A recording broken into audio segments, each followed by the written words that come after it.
السلام علیکم ورحمۃ اللہ وبرکاتہ۔ اعوذ باللہ من الشیطان الرجیم، بسم اللہ الرحمن الرحیم۔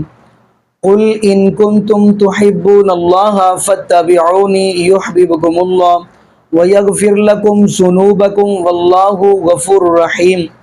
جی ناظرین، آج ہم جس حوالہ سے گفتگو کرنے جا رہے ہیں وہ یہ ہے کہ جیسا کہ آپ اس معاشرے کے اندر دیکھیں گے، ایسے لوگ بھی ہیں جو یہ بات کہتے ہیں کہ جی امام محمد رضا خان بریلوی کی بات ہمارے لیے حرف آخر ہے۔ معاذ اللہ، میں کہتا ہوں نہیں، ہمارے پاس رب العالمین کا قرآن اور نبی پاک صلی اللہ علیہ وسلم کا فرمان یہی حرف آخر ہے، قرآن اور حدیث۔ جبکہ نبی پاک صلی اللہ علیہ وسلم ہمارے پاس دو چیزیں ہی تو چھوڑ کر گئے ہیں، قرآن اور حدیث۔ تو ناظرین، ایسے ہی مفتی منیب الرحمان حافظہ اللہ تعالیٰ نے بڑے برملا یہ اعلان کیا ہے کہ امام احمد رضا خان بریلوی کی بات حجت نہیں ہے، کہ امام احمد رضا خان کی بات ہمارے لیے شریعت نہیں ہے، تو میں کیوں ان کی اندھی تقلید کروں؟ یہ مفتی منیب الرحمان حافظہ اللہ تعالیٰ نے یہ بات کہی ہے۔ تو میں چاہتا ہوں آپ کو ناظرین انہی کی زبانی وہ گفتگو سنواؤں، تو پھر انشاءاللہ ناظرین اسی حوالہ سے ہم بھی گفتگو کریں گے۔ تو آئیے ناظرین مل کے گفتگو سنتے ہیں۔ میں حرام ڈکلیئر کرتا ہوں پالتو گدھے کو، سامنے کے دانتوں سے شکار کرنے والے درندوں کو، کتا، بلا، چیتا، شیر، بھیڑیا، سر اور پنجوں سے شکار کرنے والے پرندوں کو، عقاب ہے، گدھ ہے، چیل ہے۔ فرمایا کہ یہ قرآن میں نہیں ہے، کہیں بھی نہیں ہے قرآن میں کہ کتا حرام ہے، چیتا حرام ہے، شیر حرام ہے۔ میرے آقا نے فرمایا کہ یہ اتھارٹی میرے پاس ہے، لہذا میرے آقا نے فرمایا کہ اللہ کا قانون میری زبان ہے، اور ہمارے سپریم کورٹ کے ججوں کی طرح یہ سو موٹو نہیں ہے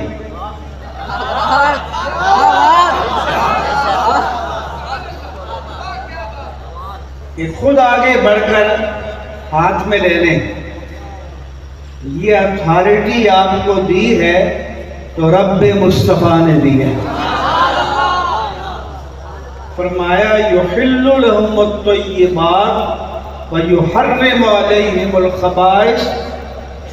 میرے نبی کی شان یہ ہے کہ وہ پاک چیزوں کو حلال ڈکلیئر کرتے ہیں اور ناپاک چیزوں کو حرام ڈکلیئر کرتے ہیں۔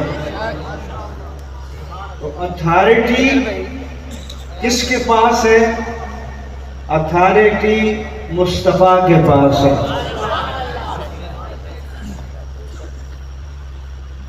قرآن کریم میں ہے کہ موسیٰ علیہ السلام نے اللہ تعالیٰ سے التجا کی، ان کی قوم نے وَاكْتُبْ لَنَا فِي هَذِهِ الدُّنْيَا حَسَنَةً وَفِي الْآخِرَةِ إِنَّا هُدْنَا إِلَيْكَ۔ اے اللہ، تو ہمارے لیے اس دنیا کی بھلائی لکھ دے اور آخرت کی بھی، بے شک ہم نے تیری طرف رجوع کیا۔ دنیا کی بھلائی یہ ہے کہ احکام آسان ہو جائیں۔ مثلا بنی اسرائیل کا کپڑا ناپاک ہو جاتا تو کاٹنا پڑتا ہے،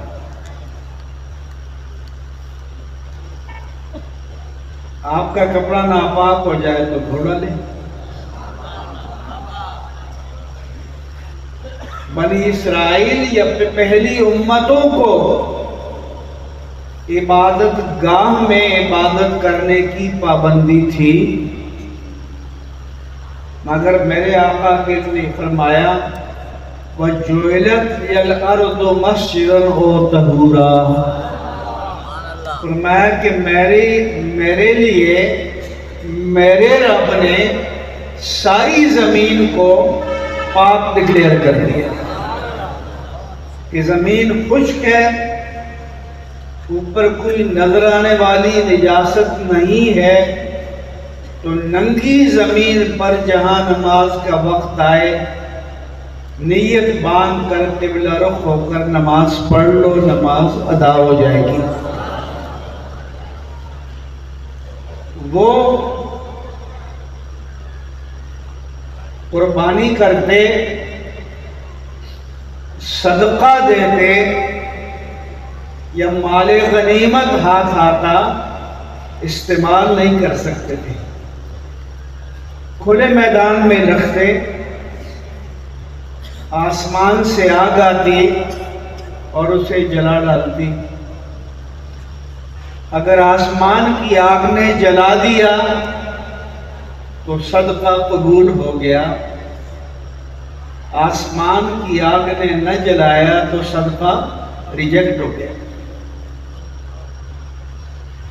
قرآن مجید میں ہے کہ وَاتْلُ عَلَيْهِمْ نَبَأَ ابْنَيْ آدَمَ بِالْحَقِّ۔ اے پیارے مصطفیٰ، آپ اپنے امتیوں کے سامنے آدم علیہ السلام کے دو بیٹوں کا سچا واقعہ بیان کر دیجئے۔ اذ قربا قربانا، دونوں نے اللہ کی بارگاہ میں قربانی پیش کی، فتقبل من احدہما ولم یتقبل من الآخر، ایک کی قربانی قبول ہو گئی، آسمانی سے آگ آئی اور اسے جلا ڈالا، دوسرے کی ریجیکٹ ہو گئی، رد ہو گئی، انسلٹ ہو گئی، توہین ہو گئی۔ قال لأقتلنک، قابیل نے اپنے بھائی حابیل سے کہا کہ میں تجھے قتل کر دوں گا، تیری وجہ سے میری توہین ہو گئی ہے۔ قال انما یتقبل اللہ من المتقین، انہوں نے فرمایا کہ بھائی اللہ پر کسی کی دھونس، دھاندلی، جبر، دادا گیری نہیں چلتی، وہ صرف تقوی والوں کی قربانی کو قبول فرماتا ہے۔ اسی حدیث میں فرمایا کہ احلت لی الغنائم لم تحل لأحد قبلی، میرے لیے، میری امت کے لیے مال غنیمت کو حلال کر دیا گیا، مجھ سے پہلے کسی نبی اور اس کی امت کے لیے حلال نہیں تھا۔ لکیر کے فقیر بنے رہیں، یہ نہیں کیا کہ جو ماضی سے روایت ملی اس کو آگے لے کر چلیں، بلکہ اس کے ساتھ یہ بھی کیا کہ اپنے عہد کے تقاضوں کے مطابق اجتہاد کریں۔ لوگ تعاقب کرتے ہیں کہ امام اہل سنت نے تو یہ کہا تھا، ہمارے اکابر نے تو یہ کہا تھا، آپ ان کی راہ سے ہٹ رہے ہیں۔ یہ راستہ، یہ شعار تو انہوں نے ہمیں بتایا ہیں۔ گلی کوچوں میں گھماتے ہیں، کسی کو پتا ہے کہ 25 لاکھ والے کی قبول ہوئی یا 25,000 والے کی؟ لیکن ذرا سوچو، اگر پچھلی امتوں کی طرح رزلٹ آؤٹ ہو جاتا تو کوئی کسی کو منہ دکھانے کے قابل ہوتا؟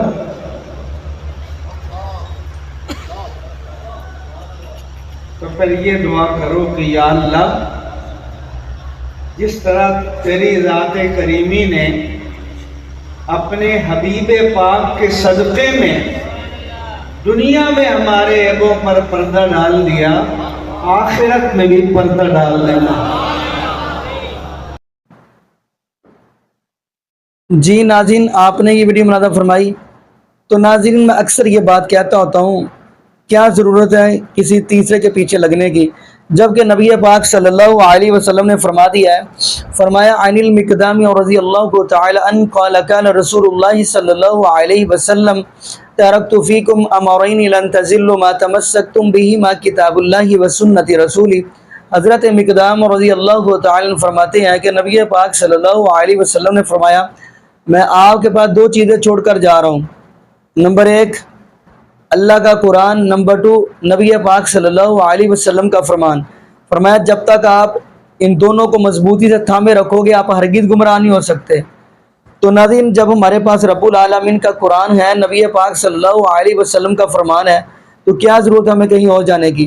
بلکہ ایک حدیث تو یہ بھی ملتی ہے کہ نبی پاک صلی اللہ علیہ وسلم نے فرمایا کہ میں آپ کے پاس رب العالمین کا قرآن چھوڑ کر جا رہا ہوں، اور نمبر 2 اپنے اہل بیت چھوڑ کر جا رہا ہوں۔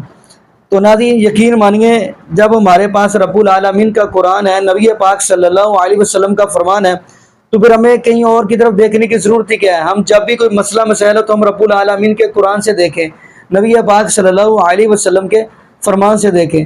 تو باقی ناظرین ہم یہاں پہ دعا ہی کرتے ہیں اللہ پاک ہمیں نبی پاک صلی اللہ علیہ وسلم کی شریعت کے مطابق زندگی گزارنے کی توفیق دے، اور اللہ پاک ہمیں 5 وقت کا پکا و سچا نمازی بنا دے، اور جتنے بھی بے اولاد جوڑے ہیں اللہ پاک سب کو نیک نورینہ صحت تندرستی والی ایمان والی لمبی زندگی والی اولاد عطا فرما دے۔ جزاکم اللہ خیرہ، احسن الجزاء۔ السلام علیکم ورحمۃ اللہ وبرکاتہ۔